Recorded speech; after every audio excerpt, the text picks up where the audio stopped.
beard look Hey. right? Mr. Wall, is this on?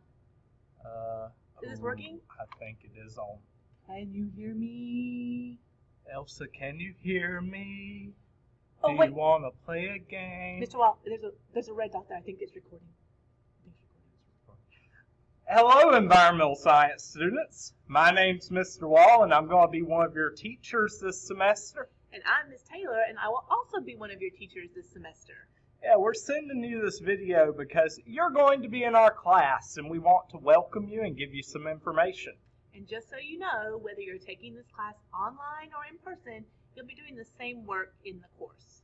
And we're going to be outlining all the work in the course through our syllabus and curriculum map in our in-person and virtual open house sessions. And so we want all of you to attend one of the following sessions that's on the screen. Yep. These sessions right here, if you sign up in person or rather sign up for an in-person session, you can come during one of these times.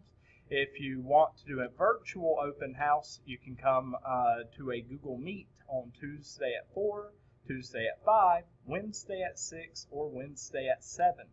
And if you do miss an open house session, we will have a recorded session for you to watch on Gmail. But of course, we'd much rather see you in person. Yeah. And we hope to see you soon, and we know that we're all going to have a great semester. And remember, it's always a great day to be a Hornet.